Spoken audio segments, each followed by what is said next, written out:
السلام علیکم ورحمۃ اللہ وبرکاتہ۔ دوستو اور عزیز ساتھیو، اس ویڈیو میں ہم بات کرنے والے ہیں کہ تبلیغ کے اندر اختلاف کیسے پیدا ہوا۔ یعنی دوستو اور عزیز ساتھیو، تبلیغ میں اختلاف پیدا ہونے کی کیا وجہ ہے کہ امارت اور شورا کے دو ٹوک کیسے بنے۔ دوستو، ایک دارالعلوم دیوبند کا فتویٰ آپ کے سامنے پیش کرنے والے ہیں۔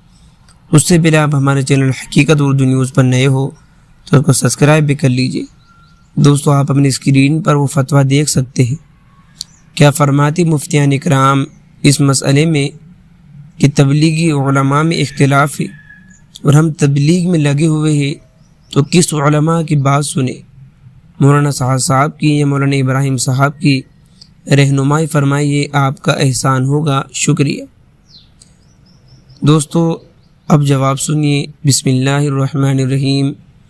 جماعت کا کام متعین سا ہے، اس لیے آپ اس میں لگے رہے اور رخ کے تعین میں جس کی طرف دل مائل ہو اس پر عمل کرے۔ تو دوستو، اس فتوے سے ہمیں یہی معلوم ہوتا ہے، صاف طور پر دارالعلوم دیوبند کی طرف سے یہ کہا گیا ہے، کسی ایک کی طرف نہیں کہا گیا، بلکہ اس فتوے کے ذریعے سے ہمیں یہ بتایا گیا ہے کہ آپ کا دل زد المائل ہو، آپ جس کی طرف جانا چاہتے ہو جا سکتے ہو۔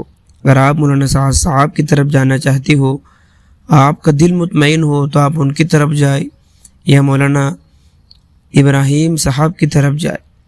جس کی طرف آپ کا دل مائل ہو آپ ان کی طرف رجوع کر سکتے ہیں، جا سکتے ہیں۔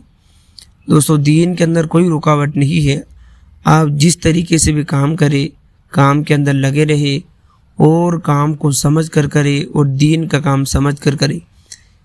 جتنا ہو سکے ان اختلافات سے دور رہے اور اپنے آپ کو، اپنی زندگی کو اللہ کے راستے میں لگاتے رہے، یہی ہمارا مشن ہو۔ ملتے ہیں نیکسٹ ویڈیو میں۔ السلام علیکم۔